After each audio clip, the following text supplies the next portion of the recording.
ya kukuabudu. Nina sababu ya kukusifu.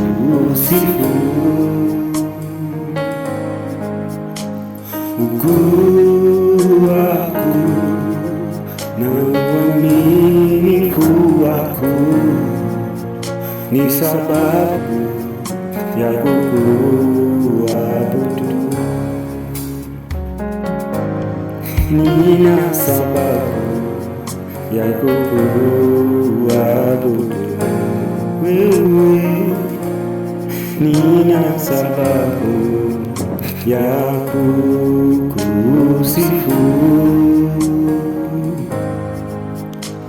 Ukuu wako na uaminifu wako ni sababu ya kukuabudu. Haleluya, haleluya, nina sababu ya kukuabudu. Haleluya, haleluya, nina sababu ya kukusifu. Ukuu wako na uaminifu wako ni sababu ya kukuabudu. Haleluya, nina sababu ya kukuabudu. Haleluya, haleluya, nina sababu ya kukusifu wewe. Ukuu wako na uaminifu wako ni sababu ya kukuabudu.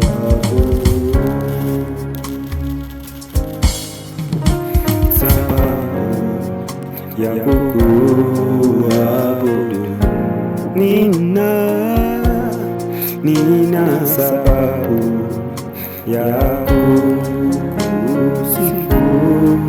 Sema ukuu wako na uaminifu wako ni sababu ya kukuabudu.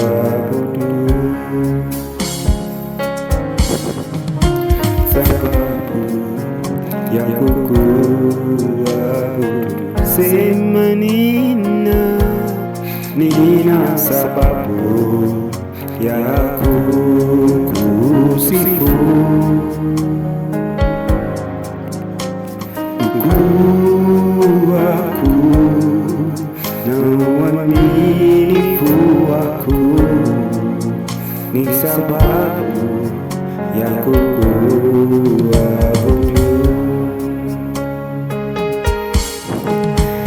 Haleluya, nina sababu ya kukuabudu. Haleluya, haleluya, nina sababu ya kukusifu wewe. Ukuu wako na uaminifu wako ni sababu ya kukuabudu.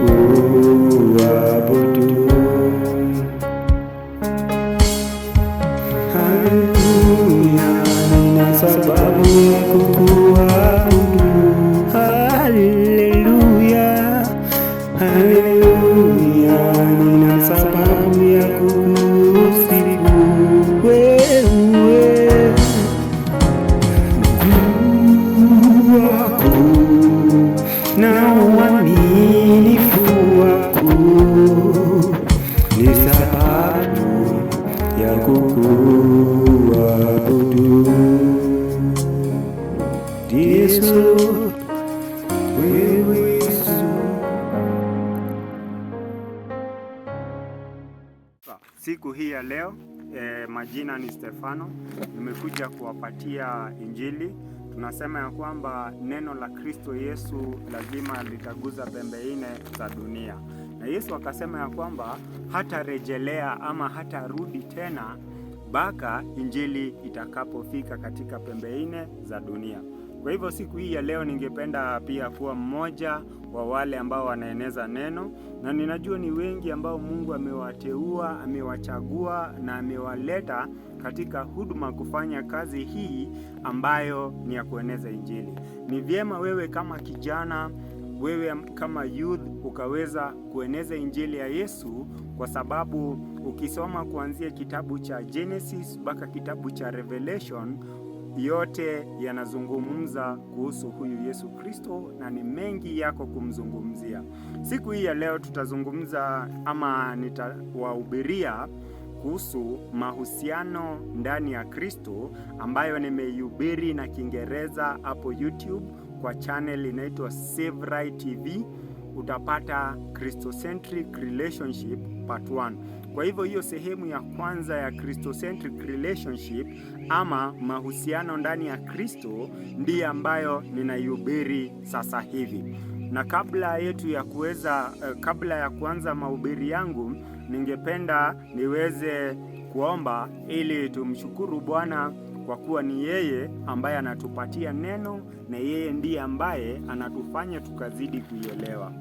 Baba, katika jina la Yesu Kristo, tunakuja mbele zako siku hii ya leo.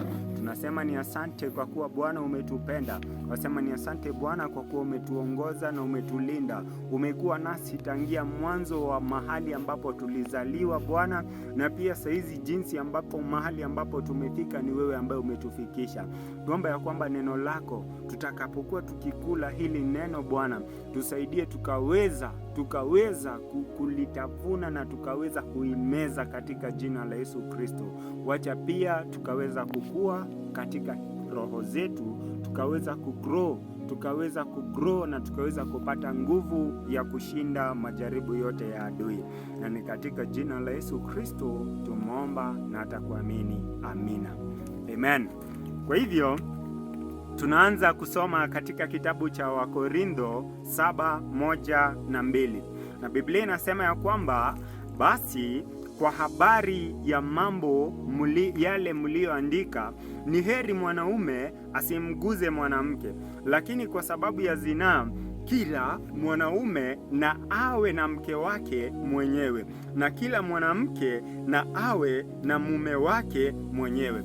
Biblia haijatuambia ya kwamba ukitaka kuavoid zinaa ama ukitaka kuepuka zinaa ati ukuwe na girlfriend ama boyfriend. Biblia imesema ya kwamba wacha kila mwanaume na awe na mke wake, na wache kila mwanamke awe na mume wake. Kwa hivyo ni hatia au ni makosa mvulana kuenda kulala na msichana na hawajafanya ndoa, hawajafanyika kuwa wanandoa. Biblia inasema ya kwamba kwa sababu ya kuavoid zinaa. Zinaa ni sexual immorality. Kwa sababu ya kuavoid hayo maneno ambayo ni mabaya katika kanisa, hayo mambo ambayo ni mabaya katika maisha, Biblia inasema ya kwamba kwa sababu ya kuavoid ama ya kuepuka hizo zinaa, wacha na kila mtu awe na mume wake na mke wake. Na pia ningependa kuwaambia, harusi siyo ambayo inafanya watu wawili wanakuwa wanandoa. Watu wanakuja kuwa wanandoa baada ya familia zao mbili kuelewana na wao kufanya jinsi ambavyo wazazi wa kijana ama wa msichana watapaswa kufanya, wataambiwa wafanye ili ile ndoa ikaweza kukubalika. Kwa hivyo unaunganishwa sio katika nyumba kanisa. Ndoa inafanyikia katika exchange ya wazazi. Bwana Yesu apewe sifa.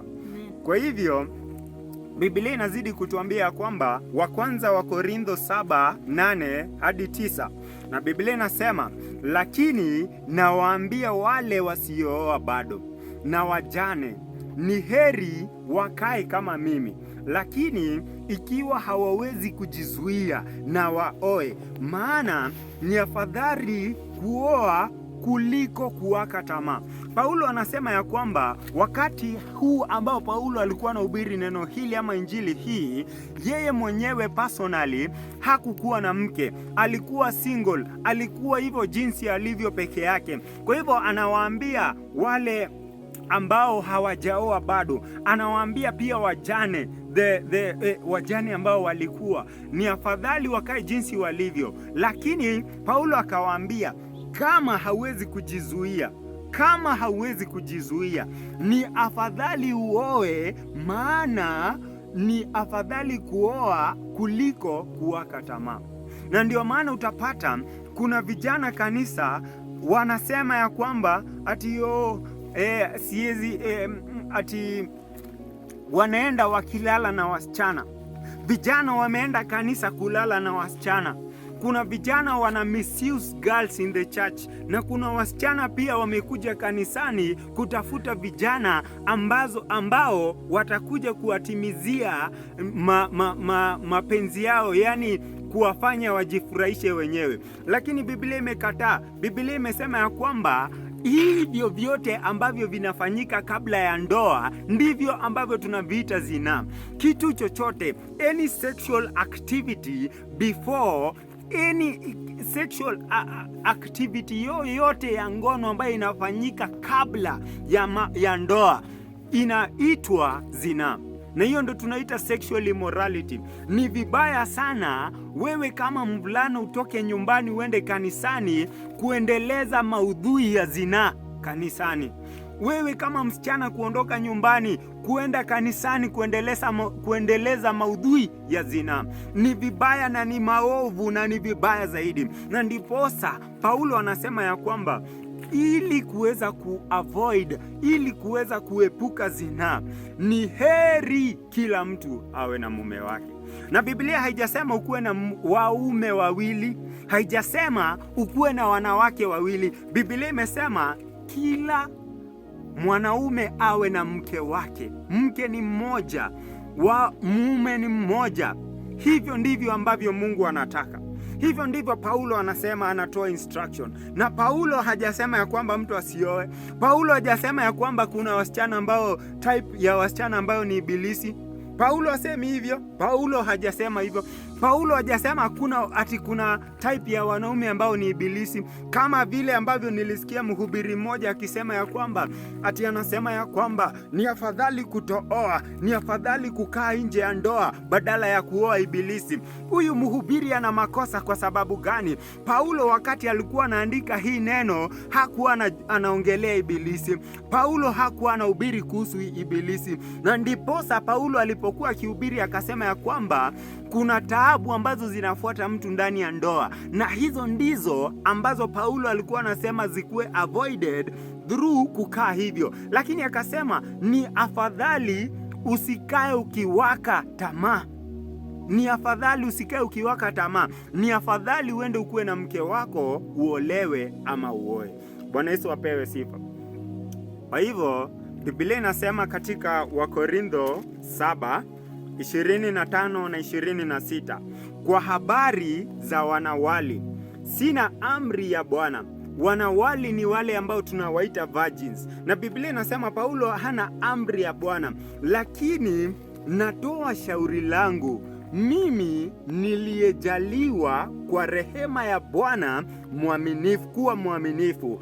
Basi naona hili kuwa jema kwa ajili ya shida iliyopo, kwamba ni vyema mtu akae alivyo. Paulo anasema ya kwamba ni vyema ukae single, ni vyema ukae ukiwa peke yako. Kwa nini? Kwa sababu kuna taabu ambazo zinakuja na ndoa, na ndoa zote duniani zote, hata ukienda kwa hawa mabishops wakubwa, ukienda kwa hawa watu ambao ni wakubwa ambao wanajulikana mapastors, even some prophets, utakuja kugundua ya kwamba kila ndoa ina changamoto yake. Na utakuta ya kwamba katika ndoa mwanandoa wanang'ang'ana kufurahishana wenyewe, lakini yule ambaye ako single anang'ang'ana tu kumfurahisha Bwana peke yake. Lakini ukiwa ndani ya ndoa unang'ang'ana kumfurahisha Bwana ama kumfurahisha mke wako, na bado ng'ang'ana kumfurahisha Mungu. Mungu hajakataza. Mungu anasema wawili ambao wamepatana, wamependana, wameshikanishwa, wamekuwa kitu kimoja, wacha mtu asiwatenge. Kwa hivyo Mungu anafurahia sana wakati unaingia katika ndoa, na ndio maana anakupatia nguvu ya kuweza kuepuka na kushinda hayo yote. Lakini ujue ya kwamba hakuna ndoa ambayo haina taabu zake. Kila ndoa iko na taabu zake, na ndio maana Paulo alikuwa anapea advice kwa wale virgins wenye anawaita wanawali. Anawaambia ya kwamba kwa sababu ya taabu ambazo zinakuja, ni vyema ukae jinsi ulivyo, lakini haina haja ukae ukiwa na tamaa. Bwana Yesu apewe sifa. Kwa hivyo Biblia inasema ya kwamba naona hili kuwa njema kwa ajili ya shida iliyopo, kwamba ni vyema mtu akae jinsi alivyo. Paulo hata ukiangalia vile ameandika, vile ambavyo amenukuu statement hii ambayo nimeisoma, ameinukuu akijaribu kukuonyesha hii ni opinion yake mwenyewe, haya ni mawazo yake. Basi anakuambia kwamba haya si Mungu ameyasema, ni mimi nimeyasema. Kwa hivyo huyu mhubiri ambaye anaenda akiambia watu ati Paulo alisema usioe, ati Paulo alisema ukae ukiwa single, ati Biblia inasema, ati Paulo amesema ya kwamba usioe ibilisi, hakuna kitu kama hicho. Paulo hakuwa anaongelea ibilisi. Paulo hakuwa anaongelea ibilisi. Paulo alikuwa akiongea kuhusu taabu ambazo ziko kwa ndoa, na ni ndoa zote ambazo ziko na hizo taabu. Bwana Yesu apewe sifa. Kwa hivyo kwenyu nyinyi vijana ambao ninawazungumzia siku hii ya leo, wewe ambaye hujaolewa, wewe ambaye haujaoa bado, ni makosa sana na ni hatia kubwa sana kwako wewe kuingia into fornication, wewe kujishirikisha na mambo ya zinaa. Ni hatari sana na ni vibaya sana, na Biblia inasema ya kwamba unafaa utubu, na kutubu ni kubadilika. Ondokea hiyo njia, ingia katika njia ya Kristo. Bwana Yesu apewe sifa. Wakorintho, tukiendelea kusoma wa kwanza Yohana 3:23, na inasema ya kwamba na hii ndiyo amri yake, kwamba tuliamini jina la mwana wake Yesu Kristo, na pia na kupendana sisi kwa sisi kama alivyotupenda. Amri ambayo inatolewa na Kristo kupitia Paulo, ujumbe wa Paulo ni ya kwamba Kristo anasema ya kwamba jinsi yeye alivyotupenda pia sisi tupendane wenyewe kwa wenyewe. Ati jinsi, ukielewa jinsi ambavyo Kristo alikupenda, hivyo ndivyo unapaswa ukuwe ukimpenda ndugu yako. Hivyo ndivyo ambavyo unafaa ukuwe ukiwapenda wenzako. Na kama wewe you have a boyfriend, kama wewe you have a girlfriend, uko na yule girlfriend wako, uko na yule boyfriend wako, na bado haujajua Kristo, bado hujaanza kumpenda. If uko na mtu ambaye unasema ya kwamba niko na mtu ambaye ananipenda, niko na mtu ambaye, kuna wasichana hawezi shikika kwa barabara, hata kanisani hawataki kufanya huduma kwa sababu wanasema ya kwamba niko na mtu ambaye ananipenda. La, jiulize kwanza, huyu mtu amejua upendo wa Kristo ili aweze kunipenda jinsi Kristo alivyonipenda. Na mimi pia nimeweza kuelewa upendo wa Kristo ili nikaweza kumpenda pia jinsi ambavyo Kristo alinipenda. Na swali lingine ni je, kama wewe mwenyewe haujui upendo wa Kristo, utawezaje kumtambua mtu ambaye anakupenda ukweli ndani ya kanisa? Mapenzi ya ukweli yanajulikana katika picha ya Kristo, katika neno la Kristo, katika ujuzi wa Kristo. Kwa hivyo tunaweka Kristo katikati ili chochote ambacho tutachagua kukifanya, tukaweza kukifanya kulingana na lenses ama kulingana na view ambayo tuko nayo kwa Kristo. Usiende ukisema ya kwamba uko na mpenzi na huyo mpenzi hajui Kristo. Usiende ukisema uko na mtu ambaye anakupenda na huyo mtu ambaye unasema anakupenda hajui Kristo. Na ndio maana ukiangalia katika mahusiano ya Petero na Kristo, Petero alikuwa anatembea na Kristo, ikafika mahali na yule soja akakuja akaambia alikuwa anataka kushika Yesu. Petero akatoa upanga akakata sikio la adui, na wakati alikata sikio la huyo soja, Yesu, kwa sababu Yesu ni wa upendo, Yesu alikuja akaambia Petero, hizi hasira ambazo uko nazo, hizi sizo ambazo ninataka ukuwe nazo. Hizi hazifanyi kazi katika watu ambao wananijua mimi kama Kristo. Kristo akasema mimi ni wa upendo, akainama chini akachukua lile sikio na akarirudisha katika kichwa cha yule soja, na yule soja masikio yake yakarudi ukamilifu. Hapo ndipo ambapo nilikuja kugundua ya kwamba kweli huyu Kristo ni wa upendo. Kumaanisha nini? Yule soja hakuna kitu ambacho alifanyia Yesu. Yule soja hakuna kitu, hakuna fedha ambayo aliambia Yesu, hakuna tithe ambayo alipatia Yesu, hakuna kitu ambacho alipatia Yesu. Lakini ule Yesu kwa sababu ya upendo wake, hakuna kitu ambacho ule soja kwanza alikuwa na hatia kukuja ati anataka kushika Yesu. Lakini kwa sababu Yesu ni wa upendo, alionyesha upendo mpaka adui zake.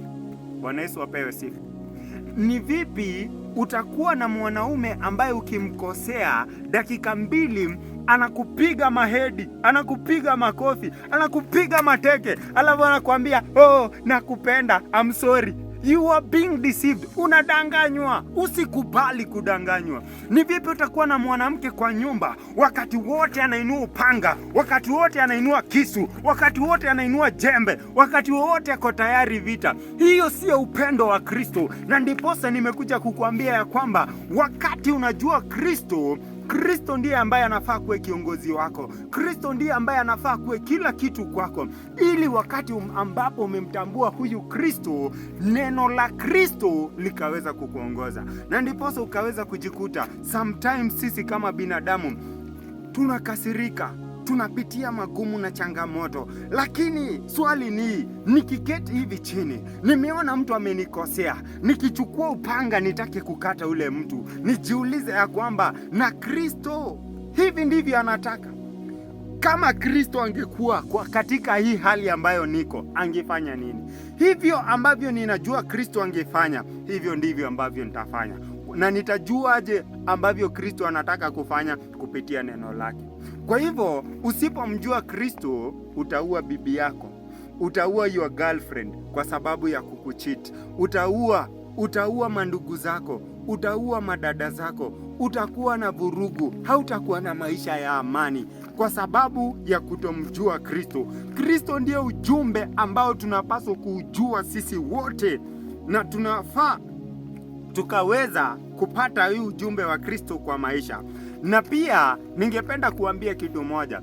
Unajua there some youths, unajua Biblia tunaambiagwa watoto wakati ambapo wanaendelea kukua kama baba yao ama mama yao. Nyinyi kama youths, wakati ambapo unachagua kanisa, mbona uchague kanisa ya mhubiri ambaye huyo mhubiri wakati wote anakujaga kuua, wakati wote anakuja kumaliza, wakati wote anakuja kuleta kifo? Hiyo sio ndio upendo ambayo Kristo alileta. Na ndiposa Kristo alikufa ili uweze kupata maisha, sio ili uweze kupata kifo. Na ndio maana unakuta katika ndoa za makanisa fulani, watu wakienda katika ndoa wamefunzwa ya kwamba ukikasirika unaleta COVID-19, ukikasirika unaleta coronavirus, unaua watu. Huyu mtu ambaye analeta hii coronavirus anaua watu, hajajua mapenzi ya Mungu, hajajua upendo wa Mungu. Huyu mtu hajamtambua huyu Mungu wa upendo. Huyu mtu hajamtambua huyu Mungu ambaye ni wa upendo, Mungu ambaye hakuna kitu ambayo tulikitoa ili akaweza kumtuma mwanawe Yesu Kristo akuje afe katika msalaba. Huyu Mungu ambaye kupitia Kristo akasema ya kwamba na hakuna yoyote ambaye nitahukumu mpaka wakati ambao itafika wakati wa hukumu. Akasema wakati mmoja nitarudi, na wakati huo ambapo nitarudi, huo ndio wakati ambapo nitarudi kuhukumu ulimwengu. Lakini nimewapatia muda, nimewapatia chance, nimewapatia time ili muweze kutubu, ili muweze kubadilika. Yesu hajasema ati anakuja kukuua na coronavirus. Na ndio maana ni vyema sana, ni vyema sana wakati unaingia katika uhusiano na mtu, unaingia kwa relationship na mtu, uweze ukatambua huyo mtu ni wa aina gani, uweze ukatambua huyu mtu hata na hiyo aina yake kiwango kigani kia Kristo ambacho anakitambua ndani ya maisha yake. Huyu mtu amepatia Kristo nafasi gani katika maisha yake? Unaingia katika uhusiano na mtu ambaye hajapatia Kristo nafasi katika maisha yake, wakati wowote ako tayari kumaliza watu, wakati wowote anasema ya kwamba yeye ndiye analeta vurugu huku Haiti, yeye ndiye ambaye anasababisha vifo, yeye wakati wowote anasimama kuongea, anasema ya kwamba nimekasirika, na sasa juu nimekasirika, kutakuwa na tetemeko la ardhi mahali fulani, nimekasirika, ninawahukumu. Akikuja Kenya anasema ya kwamba Kenya msinijaribu, nitawamaliza, nitawaua. Hiyo sio nature ya Mungu, na ndio maana ukifuata watu kama hawa utaingia katika mahusiano mabaya, mahusiano ambayo yatakuletea taabu, mahusiano ambayo yatakuletea shida, mahusiano ambayo yatakuwa ni mabovu ndani ya maisha yako. Bwana Yesu apewe sifa. Unaenda katika uhusiano na boyfriend, na boyfriend ametrainiwa, akikasirika anafanya nini? Anaua. Hivyo ndivyo atakufanyia. Kama mhubiri wa huyu boyfriend, kazi yake ni kuua watu, kazi yake ni kuleta coronavirus, anaua watu innocent, anaua watu innocent. Yeye mwenyewe anasema, angalia maneno yangu, sikia nguvu ambayo niliyokuwa nayo ndani ya maneno yangu, nikamaliza watu na COVID-19. Na hiyo COVID-19 wakati ilikuja hiyo wakati, hangeweza kuzungumuza, alikuwa amejificha mahali, anaogopa pia yeye kupata hiyo COVID. Lakini sasa kwa sababu COVID imeondoka, anajaribu kuonyesha vile yeye ni simba, anajaribu kuwauzia uoga, anajaribu. Ukifuata mume ama ukifuata bibi ama ukifuata mshirika ama ukifuata mhubiri kama huyo, utaweza kupotea. Na ndiposa tumekuja kugundua ya kwamba, nimekuja kujiuliza maswali mengi. Juzi nilipokuwa nikiangalia news katika televisheni, niliweza kuona habari ya kwamba kuna msichana mmoja ambaye alimchoma boyfriend yake na maji moto. Akamchoma na maji moto, akamvuruga, akaharibu sura ya yule kijana. Ni kwa sababu gani? Kwa sababu wahubiri wamewafunza, mtu akikukasirisha unammaliza, mtu akikukasirisha unammaliza. Wale wahubiri ambao wanafunza hizo tabia, hao ndio ambao wanaleta hizi vitu.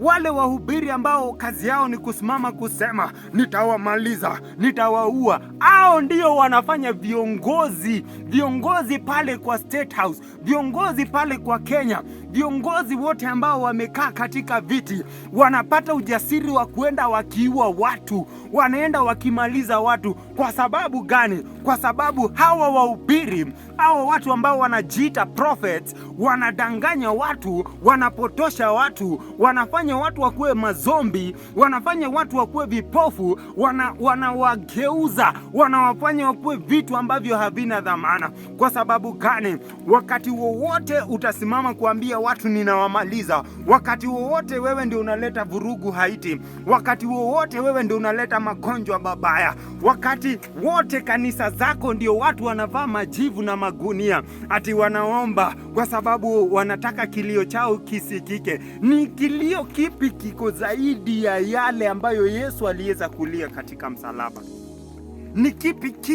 Ni kilio kipi kigani hicho kinaosha dhambi kuliko damu iliyomwagika katika msalaba?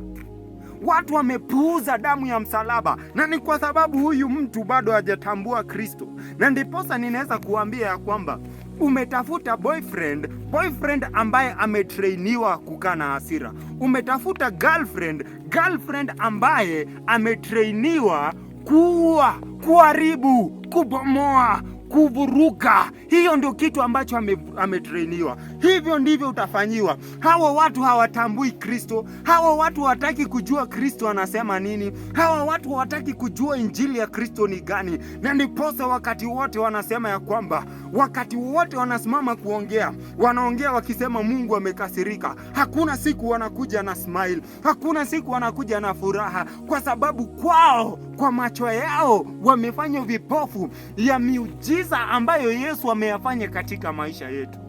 Ati mimi nilikuwa mtenda dhambi, saizi mimi ni mwenye haki. Si kwa sababu ya matendo yangu. Hakuna fedha na dhahabu ambazo nilimtolea Kristo. Hakuna kitu chochote ambacho nilikipeleka kwa kanisa ili nikaweza kuoshwa nikafanywa upya.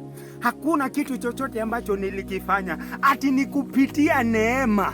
Neema ambayo ni ya Kristo Yesu. Neema ambayo inaletwa na Mungu. Neema ambayo ni Mungu yeye mwenyewe. Hati hakuna kitu chochote ambacho ningekipeleka mbele ya Bwana na kikuwe cha dhamana mbele yake. Biblia inasema yote ambayo tuko nayo ni bure mbele ya macho zake. Na ndiposa yeye mwenyewe aliketi chini akasema ya kwamba Njenga unahitaji kuokolewa. Saverai unahitaji kuokolewa. Na akasema Saverai, wewe unafaa kufa. Mshahara wa dhambi ni mauti, lakini na kutumia Kristo aweze kuja kufa kwa niaba yako ili wewe uweze kupata maisha. Hivi ndivyo Kristo anataka na sisi. Hivi ndivyo Kristo anataka katika maisha yetu. Ati wakati wowote tunakuwa na uhai, tunakuwa na furaha, tunakuwa na furaha kila siku. Biblia inasema ya kwamba katika kitabu cha Yohana 3:15 hadi 16, ati kila amchukiaye ndugu yake ni muuaji. Nanyi mwajua ya kuwa kila muuaji hana uzima wa milele na milele ukikaa ndani yake. Katika hali hii tumelifahamu pendo, kwa kuwa imetupasa sisi kutoa uhai wetu. Unasikia? Kutoa uhai wetu kwa ajili ya hao ndugu zetu. Huyu prophet, huyu mtu ambaye anajiita man of God, huyu mtu ambaye anajiita man of God, unaenda ukieneza habari mbovu na unasahau ya kwamba wakati Yesu hata kabla yake kukufa kwa msalaba, alipochukua the 72 disciples akawatuma na akawaambia, nataka muende mueneze habari njema. Mueneze habari njema. Muambie wale watu wokovu umekuja. Ni wakati wa kushangilia, ni wakati wa kufurahia, ni wakati wa kucelebrate ya kwamba kuna wokovu, kuna mwangaza ambao umetokea, kuna mwangaza ambao umekuja. Na Yesu anasema ya kwamba hii ni habari njema ya kwamba umeokolewa hata kabla yako wewe kujua umeokolewa. Na ndiposa kile ambacho kinahitajika ni wewe kugrow katika neno na kuzidi kuamini. Bwana Yesu apewe sifa. Tukiangalia kitabu cha Yohana inasema ya kwamba kila amchukie ndugu yake ni muuaji. Wewe ambaye unawachukia watu, kazi yao ni kuambia unawaua. Wewe ambaye ulileta COVID-19 unasema unamaliza watu na COVID-19, ukamaliza familia za watu, ukawapepeta kama uchafu, ukawaua. Wewe ambaye ulileta vikwazo katika familia zingine, wewe ndiye ambaye ulifanya watu wengine wakasema hawataamini Mungu tena, wakasema huyu Mungu anaua watu wetu, hata hatutampenda tena. Wewe ndiye ambaye ulifanya hao watu wakakosa kukuwa na imani. Wewe ambaye unaua watu kabla ya waweze kujua injili, kupokea wokovu. Wewe ambaye unaleta mafuriko, unamaliza watu. Wewe ambaye unaleta mitetemeko ya ardhi, unaua watu. Unakosea kwa sababu hiyo sio nguvu ya Mungu, ni uchawi na ni mapepo mbaya. Na ndiposa wale ambao wanajua Mungu haukuwahi waguza na hautawahi guza hata mmoja. Bwana Yesu apewe sifa. Huyu mhubiri anasema ya kwamba hivi na hivi na hivi nikisema kinakuwa, lakini la hasha, la hasha, haipaswi kuwa hivyo. Na ndiposa ningependa kuambia vijana saizi waweze kujiangalia, waweze kusikia injili ambayo wanahubiriwa. Kwa sababu gani? Injili hiyo ambayo unahubiriwa ndiyo ambayo utaianzisha katika mahusiano yako. Wakati umeingia kwa relationship na girlfriend, unaenda anasalimiwa na mtu, maybe hata ni ndugu yake, wewe unakasirika, unaenda unamuua. Kwa sababu gani? Kanisa imekufunza kumaliza, umefunzwa kuua, umefunzwa kukuwa muovu, umefunzwa kuwa mtu wa hasira, na haipaswi hivyo, haipaswi hivyo hata kidogo. Biblia inasema tukue watu wa upendo, na yule ambaye anamuua ndugu yake, Biblia inasema upendo wa Mungu hayuko ndani yake. Hakuna uzima wa milele na milele ndani ya mtu ambaye anaua watu, kwa sababu Biblia inasema mapenzi ya Mungu ni ati kila mtu aokoke, na ndiposa ametupatia uhai, ndiposa ametupatia kila kitu ambacho tunahitaji. Kama ni ukweli hivyo ambavyo unasema, nitakuambia ya kwamba wewe mhubiri ambaye unajiita prophet, ya kwamba kuna wakati, hiyo wakati wa COVID, kuna wadosi, kuna matajiri fulani hata wajui Mungu, walikufuru Mungu kitambo sana. Kuna wengi sana ambao haukuwaguza kwa sababu walikuwa na nguvu kukushinda.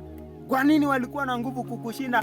Kwa sababu wewe sio mtu wa Mungu. Ulienda kuua watu innocent, unaenda kumwaga damu, unaenda kusababisha vifo vya watu. Hayo ni makosa, na ndiposa hata wakati ninahubiri sasa hivi mwaka wa 2024 niliongea kukuhusu, lakini haujawahi jua, kwa sababu wewe sio prophet, hauna habari. Kuna mtu kijijini fulani anahubiria watu neno la Kristo, na katika kuhubiri neno la Kristo analeta mwanga na anajaribu kuonyesha ya kwamba huyu mtu ambaye ako na mandevu, hayo mandevu hata bado sio ya Mungu. Bwana Yesu apewe sifa. Amen.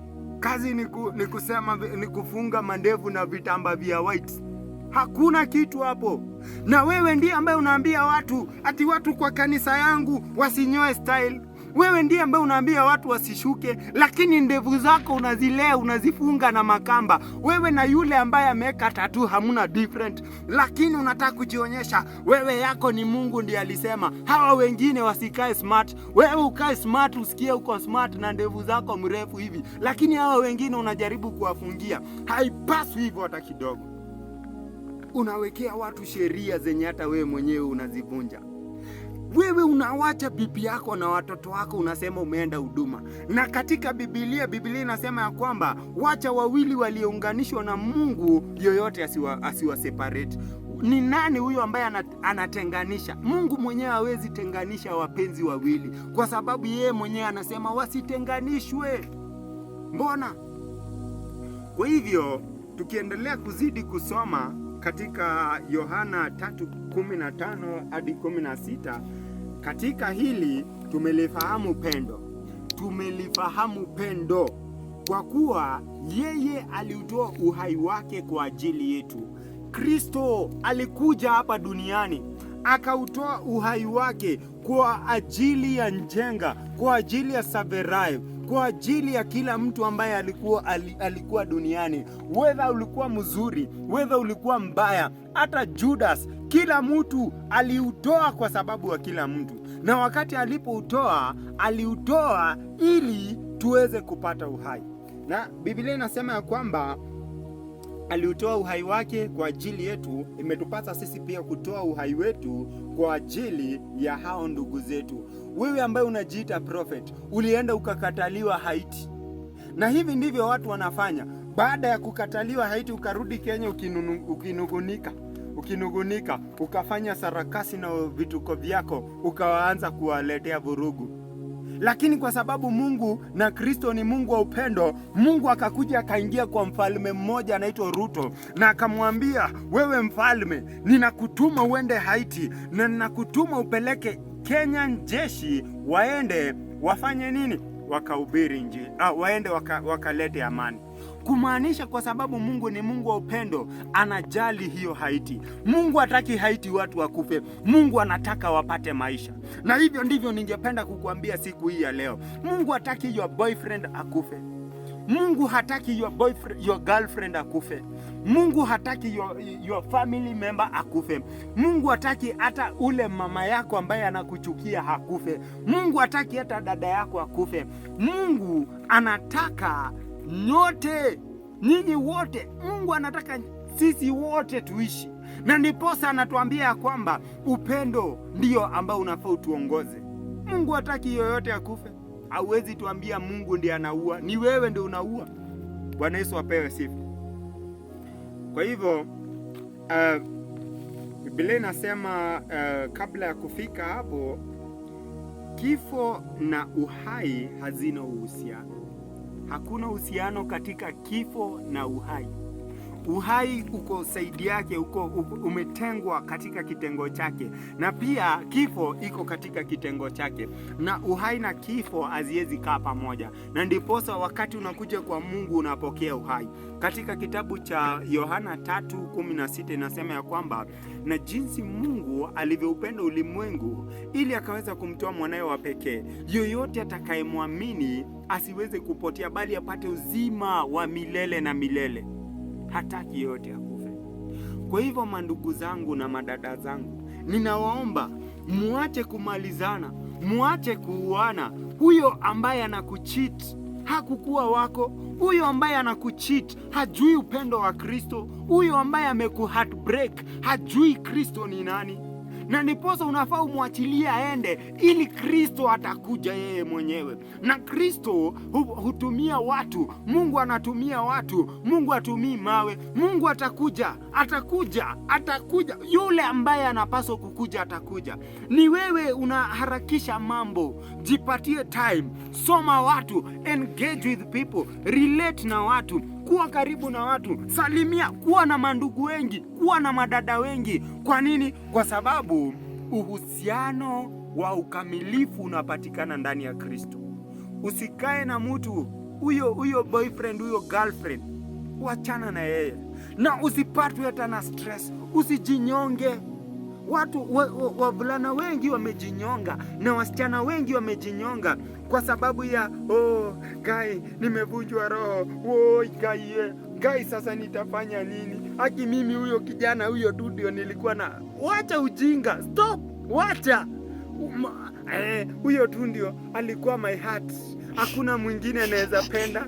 Unajua haki sijui nitafanya nini. Stop that. Kama pia wewe haukuwa na lenses za mapenzi ya Christ, sasa kuja anza kuchunguza huyu Kristo. Anza kuchunguza mapenzi ya huyu Kristo. Anza kutafuta mapenzi ya huyu Kristo. Na wakati utakapojua mapenzi ya Kristo, hautadanganywa na hautaheartbreakiwa. Kwa sababu gani? Kabla ya mtu akuje akutumie vibaya, utakuwa ushamuona. Bwana Yesu apewe sifa. Amen. Kwa hivyo tukizidi kusoma Biblia inasema ya kwamba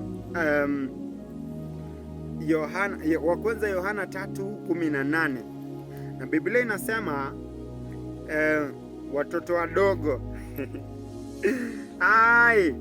tusipende kwa neno wala kwa ulimi, bali kwa tendo na kweli. Ati Paulo alipokuwa akizungumza anasema wale watu ambao wanapendaga tu kwa maneno, mimi nampenda, lakini ndani ya moyoni wako unajua hakuna mapenzi. There are some people like kwa mfano, kuna vijana ambao wanaenda kanisa ili wapate wasichana wa kulala. Ndio wao wanapolala na hawa wasichana wanawamisuse, alafu wanawadampu, wanasema huyo ni mjinga sana, ati alikuwa mrahisi sana. Kuna wengine pia, kuna wavulana pia wameenda kanisa, kuna msichana alikuwa na tamaa ya pesa za huyo kijana, kwa hivyo yeye anasema huyu jamaa ni mjinga sana, aliniachia pesa zake. Kuna watu wa aina hiyo. Biblia inasema ya kwamba usipende tu kwa mdomo, usipende tu kwa mdomo, usipende tu kwa maneno, penda pia ndani ya roho, penda pia kwa matendo. Penda pia kwa matendo. Usipende tu, penda kwa matendo. Na upendo wa ukweli hauna kifo. Upendo wa ukweli hauna ubaya. Bwana Yesu apewe sifa. Upendo wa ukweli unajulikana ndani ya Kristo. Zidi kumtafuta huyu Kristo, zidi kumjua huyu Kristo, ukaweza kupata mengi. Yohana 4:7-8 inasema, wapenzi na wapendane wapenzi na mpendane, kwa kuwa pendo latoka kwa Mungu, na kila apendaye amezaliwa na Mungu, naye amjua Mungu. Yeye asiyependa hakumjua Mungu. Alafu Biblia inasema maana Mungu ni upendo. Katika hilo pendo la Mungu lilionekana kwetu ulimwengu, ili tupate uzima kwake yeye Mungu, bali kwamba yeye alitupenda sisi akamtoa mwanawe kuwa patanisho dhambi zetu. Bwana Yesu apewe sifa. Angalia vile Biblia inasema ya kwamba ati tukaweza kupendana, tuweze kupendana. Katika hilo pendo la Mungu lilionekana kwetu. Kwa hivyo Mungu alitenda, na hicho ndicho ambacho tunafaa tukue tukishangilia leo. Hiyo ndio sababu yetu ya kuwa tukifurahia leo. Bwana Yesu apewe sifa. Tunafaa tukue tukishukuru Mungu wakati wote tunaomba. Biblia inasema ya kwamba shangilia, na tena anasema shangilia. Kwa nini nasema ushangilie? Kwa sababu utakapokuwa ukishangilia utaweza kumshukuru Bwana katika shangwe hizo ambazo utakuwa nazo. Ningependa unote hizi points. Katika mahusiano yote, kipimo cha mapenzi ni Kristo. Wenye chuki hawawezi kumtambua Mungu. Uhusiano mwema huleta furaha, sio kilio. Wateme wote wanao kutoa machozi kila wakati, wanaoshangilia wakati ambapo uko na dhiki zinapokuandama, si watu wa Mungu. Kuna watu ambao wanashangilia wakiona shida. Saverai anasumbuliwa na mashida. Saverai naona hata aliacha kazi. Saverai naona gari yake ni kama iko kwa parking. Saverai naona ni kama nyumba yake rangi imeanza kuisha na hana pesa. Wakati wanaona Saverai amesota, wanafurahia, wanashangilia. Watu wengine wanasema ya kwamba Saverai unaona hata sasa ni mgonjwa, amelala kwa kitanda. Unaona, wakati ambao watu ambao wanashangilia wakati wa dhiki wako, waepuke na wateme na ukae mbali na wao. Kwa sababu gani? Hao ndio watu ambao adui anawatumia kuondoa na kufanya imani yako ikaweza kudidimia. Waondokee wote. If uko na girlfriend ama uko na boyfriend, huyu girlfriend ama huyu boyfriend wakati wote anakuja kukuambia ona vile kiatu yako imezeeka, ona ati anakuambia ona vile vijana wanavaa masuti smart. Angalia vile watu wanaendesha gari kubwa. Wewe ona tuktuk yako hata saizi hata mguu ya nyuma iko na shida. Angalia, anakuja anakuambia Saverai, hiyo punda yako hata nimeona hiyo taya ya huku imepasuka. Sasa Saverai, hiyo punda imebeba maji mpaka mitungi zako zimezeeka, ziko na mavitu za green daddy. Watu kama hawa wateme. Kwa sababu gani? Hawa watu ni watu ambao wamekuja kwa maisha yako kuleta uharibifu. Usikae na boyfriend ambaye anakuambia angalia vile warembo siku hizi wanakaa smart. Angalia vile anavaa kalongi ka smart, angalia vile anavaa ka dress ka smart, angalia yule dem vile amekunja tunywele twake smart. Usikae na watu kama hao. Usikae na mtu ambaye anakuambia umeparara kila wakati na kila siku. Usikae na mtu ambaye anashinda akikurudisha na akikushusha chini. Kaa na watu ambao wanashukuru jinsi ambavyo ulivyo na wako na matumaini ya kwamba kuna mazuri mengi mema yatafanyika baadaye. Bwana Yesu apewe sifa. Yohana 2:1 wa pili Yohana 1:6-7 inasema, na huu ndio upendo, tuenende kwa kuzifuata amri zake. Hii ndio ile amri kama mlivyosikia tangu mwanzo, kwamba mwenende katika hiyo. Kwa maana wadanganyifu ni wengi wametoka duniani, wasiokiri kuwa Yesu ni Kristo. Yajua katika mwili huyo ndiye yule mdanganyifu na mpinga Kristo. Wa kwanza Petero 4:7-8 nasema ya kwamba, lakini mwisho wa mambo yote umekaribia. Basi iweni na akili, mkeshe katika sala. Zaidi ya yote, iweni na juhudi nyingi katika kupendana. Muwe na juhudi nyingi katika kupendana, sio katika kuchukiana, sio katika kuinuliana visu, sio katika kushinda unaambia wewe ndakudunga kisu, wewe ndakudunga hii kisu, ndakudunga. Haifai kukua hivyo. Haifai kuwa wewe ndakupea coronavirus ukinisumbua, ati wewe nitakupiga radi.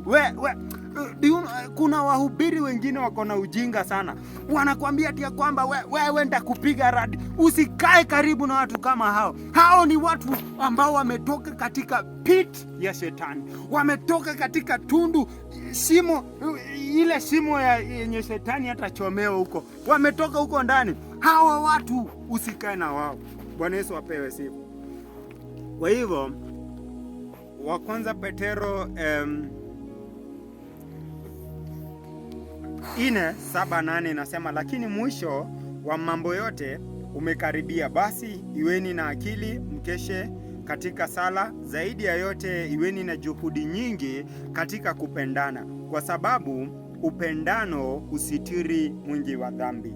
Wa kwanza Petero 1:21 inasema ya kwamba mkiisha kujitakasa roho zenyu kwa kutii kweli. Ati tunatakasa roho zetu kwa kutii kweli, si kwa kumwaga machozi, kwa kutii kweli, si kwa kufanya sarakasi na vituko, kwa kutii kweli. Na Biblia inasema ya kwamba Kristo akasema, mimi ndiye njia, mimi ndiye kweli na mimi ndiye uhai. Hakuna atakayefika kwa Baba bila kwa kupitia kwangu. Wakati wowote unasema unajitakasa, jua ya kwamba huwezi kujitakasa bila kutii kweli, na kutii kweli inamaanisha kutii Kristo, na kutii Kristo inamaanisha kumkubali ndani ya maisha yako, kwa sababu yeye ndiye ambaye anafaa kwe akikuongoza. Kwa kuwa mara ya pili si kwa mbegu iharibikayo, bali kwa ile isiyoharibika, kwa neno la Mungu lenye uzima lidumulo hata milele na milele. Biblia inasema umezaliwa. Hawa ndio ambao unafaa uhusiane na hao watu ambao wanajua tumezaliwa kwa mbegu isiyoharibika, watu ambao wanajua ya kwamba sisi tumezaliwa kwa mbegu ya Kristo, mbegu ambayo haiharibiki, mbegu ambayo haiozi. Sisi ni a peculiar people, sisi ni a great generation, sisi ni a holy priesthood generation, yani watu ambao wamejitambua kwa yale ambayo Mungu amesema kuwahusu. Kuwa mtu ambaye unakaa na watu ambao wako na psyche the same yenye Kristo aliitoa ndani ya Biblia. Bwana Yesu apewe sifa. Na Biblia inazidi kusema ya kwamba ati bali kwa ile isiyoharibika, kwa neno la Mungu. Ati mbegu ambayo tumezaliwa nayo upya ni neno la Mungu ambalo limetuzaa.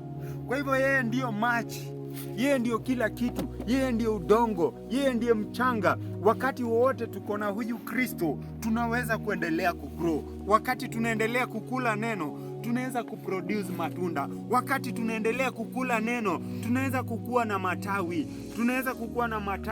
Wakati tunaendelea kukula neno la Mungu, tunaweza kuwa na branches. Wakati tunaendelea kukula neno la Mungu, tunaenda tukigrow. Tunakuwa mti ambao usiotingizwa hata na upepo, mti ambao hakuna ambaye anaweza kuukata, kwa sababu msingi wake ni Kristo, na pia chote ni Kristo.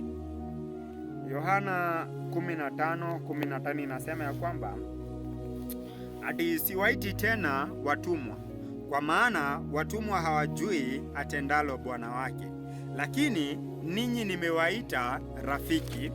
Ninyi nimewaita kwa kuwa yote niliyoyasikia ya Baba yangu nimewaarifu. Mungu anasema ya kwamba sisi hakuna siri ambazo za ufalme Kristo hajatupatia, na ametupatia kupitia Roho Mtakatifu, ambaye Roho Mtakatifu ni yeye. Na ndiposa tunaambiwa ya kwamba sisi sio slaves. Ati kazi yetu ni kuambiwa ati hizo ndevu ziko na mystery, ati hizo ndevu huwezi elewa, kuna kitu imefichwa hapo yenye huwezi jua, ati unajua hata huyo mtu ni watu wawili. Nani alikuambia? That is a lie. That is a lie. Complete lie. Liar. Na Biblia inasema all liars will perish in hell. These people will be judged. any person mwenye anajiita prophet na kazi yake ni kuua watu, atapiga ngoti mbele ya Mungu kujibu mashtaka ya watu wote ambao walikufa na COVID-19. Atapiga goti kujibu mashtaka ya watu wote ambao walichomana na maji moto kwa sababu ya kusikiza injili yake ya chuki na hasira na ya kuuana. Atajibu mashtaka ya watu wote ambao wataenda wakinyonga wengine wakisema ni ibilisi. Ndoa zote ambazo zitavunjika, watu wakisemaga, unajua hata pasta alisema ibilisi, bwana wako anaweza, mume wako anaweza badilika kuwa ibilisi, mke wako anaweza badilika kuwa ibilisi. Huyo pasta ambaye alisema hivyo atapiga goti mbele za Mungu. Na ndiposa sisi tunakuja kukuambia, yes, unaweza kuwa macho yako yanaona mtu ni ibilisi, lakini Kristo, tunakuja kukupatia Kristo ili wakati utakapopokea Kristo hautaona ibilisi tena, utaona mume mzuri sana. Wakati utapokea Kristo ndani yako hautaona bibi akiwa ibilisi, utaona bibi akiwa mke mzuri sana. Wakati unapokea Kristo, jinsi ambavyo ulikuwa unafikiria kuua watu, hautakuwa ukitamani wakufe, utaishi kutamani waweze kupata maisha na waishi zaidi. Yohana 15:12 inasema, amri yangu ndio hii, mpendane kama nilivyowapenda ninyi. Biblia inasema mpendane kama vile ambavyo Kristo alitupenda. Na hiyo nimesema sana. Hauwezi ukapenda kama haujajua jinsi ambavyo Kristo alikupenda. Na ndiposa unafaa uzidi kusoma neno, unafaa uzidi kuchunguza upendo huu wa Kristo, kuanzia Genesis, kuanzia Mwanzo mpaka Revelation mpaka Kutoka, zote zinaongea kuhusu Yesu. Mtafute huko ndani, mtafute. Neno ni mingi sana, mtafute. Imagine hadi mimi ambaye ninahubiri saa hizi bado ninazidi kumtafuta, kwa sababu haijalishi nimesoma Biblia miaka mingapi, haijalishi Biblia nimeisoma mara ngapi, itabidi nizidi kuendelea kuisoma na kuisoma hadi wakati ambapo nitakufa, kwa sababu ni mengi ambayo ni good news. Mungu anataka yafikie watu wengi, na yatawafikia katika jina la Yesu Kristo. Waebrania 12:5 hadi 8 inasema ya kwamba, tena mumeyasahau yale maonyo yasemayo nanyi kama kusema na wana, mwanangu, asiyasahau marudia ya Bwana, wala usizime moyo ukikemewa naye. Biblia inasema ya kwamba prophet, wakati hata Muislamu atakuja akwambie prophet, hii na hii unafanya makosa, keti chini uangalie hii na hii anasema nini. Unaona? Wakati unaanza kusema wananipersecute, wananiguza, wananifanyia hivi na hivi na hivi. Hapana, Biblia inasema ya kwamba mwanangu, usikunje moyo ati kwa sababu umerekebishwa. Usijae kiburi, uanze kusema ati mimi peke yangu, mimi na hizi ndevu zangu, mimi tu ndio the only prophet kwa hii dunia, ati hakuna prophet mwingine, hakuna. Lakini wakati unasema hivyo, Biblia inasema ya kwamba ati inasema aje, kuna wale ambao walipewa vipawa vya kukua prophets, wale ambao walipewa vipawa vya kukua evangelist, wale walipewa vipawa vya kukua all those things. Watu wengi sana walipewa all those hizo vipawa walipatiwa, including ya prophets. How comes will you come to tell us ati ya kwamba mwenye aliandika Biblia alikosea kuandika ya kwamba na watakuwa na prophets? Hiyo kiburi ambayo unaendelea kukua nayo ndio kiburi ambayo inafanya watu, hiyo ndio kiburi ambayo inafanya watu waanze kuuana huku nje, kwa sababu hakuna mtu mkubwa kunishinda, hakuna mwenye mimi tu ndio real, hata mimi ni wawili ndani ya mmoja. No, it is a lie, it is very wrong. Waebrania 12:10 na inasema maana ni hakika hao kwa siku chache waliturudi kama walivyoona vyema wenyewe, bali kwa faida yetu, ili tushiriki utakatifu wake. Kwa hivyo unapokosolewa, haukosolewi ili uliwe. Hata mimi sasa unaweza niambia Sevra hivi na hivi na hivi na nikusikize na niendelee kuhubiri, lakini sitakuletea moto nikuue ati sasa ati umeguza Sevra. Ati ukiambia Sevra kitu anakuua, ukiambia Sevra kitu analeta earthquake, ukiambia Sevra kitu anakasirika. Hapana, ukiambia Sevra kitu atakuja kesho uhubiri. Amen. Amen. Amen. So kuna wale ambao wanataka kuokoka siku hii ya leo. Mtu anasema ya kwamba Sevra, mimi nimekuwa nimeishi kama zombie. Nilikuwa tu na kontroliwa tu hivi. Naambiwa aje ati ileta fungu la 10 tukuondolee mashida. Nimeleta fungu zote za 10, karibu hata nitoe pesa yangu, lakini shida zangu zijaondoka bado. Kuna mwingine amekuja amesema mimi nimeenda mikutano karibu 500. Acha tusiseme 500 juu hajafikisha hizo miaka. Kuna mtu ambaye anasema nimeenda mikutano karibu kuna mtu nimeenda mikutano karibu 300 hivi, nikienda kutafuta uponyaji, nikienda kutafuta miujiza na sikuwaipata. Kuna mtu anasema hivyo. Kuna mwingine anasema ya kwamba mimi nimeishi kuenda ndani ya kanisa lakini sijaipata furaha. Siku hii ya leo ningependa kukuambia, wacha kutafuta miujiza na hizo vingine vyote. Mtafute kwanza Kristo na ufalme wake, hivyo vingine vitajileta. Na unamtafuta ndani ya neno. Kuna wahubiri wengi ambao wanahubiri neno la ukweli la Kristo Yesu. Kuna neno mingi sana zimeandikwa ndani ya Biblia ambazo zinaongea kuhusu huyu Yesu. Lakini kuna mtu anasema ya kwamba Sevra, hii siku ya leo vile unahubiri leo saa hizi, hii wakati sasa hivi ninataka kuokoka. Kuna mtu ambaye anasema nataka kuokoka, na huyo mtu ambaye ndiye ambaye anazungumzia saa hizi. Namwambia kwamba katika kitabu cha Warumi 10:9 inasema ya kwamba Warumi 10:9. Nataka urudie maneno haya nyuma yangu. Yesu siku hii ya leo na kukiri kupitia kinywa changu, kutumia kinywa changu kwamba wewe ni Bwana, naamini moyoni mwangu kuwa Mungu alikufufua kutoka kwa wafu. Na sasa hivi nimeokoka. Na situshangilie Bwana, tuseme amen. Amen. Ningependa ukaweza kusubscribe hapo kwa Sevra TV YouTube, that channel ambayo iko na hiyo video ambayo umekuwa ukiwatch hiyo mahubiri. Na pia nimalizie katika kuguzilia katika Warumi 10:14 mstari wa 10:14, na inasema kwamba basi watamwiteje yeye wasiyemwamini? Tena wamwaminije yeye wasiyemsikia? Tena wamsikizeje pasipo na mhubiri?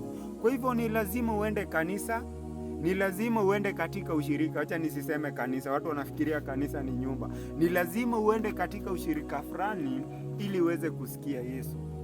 Ni lazima uende katika ushirika fulani ili uendelee kukula neno.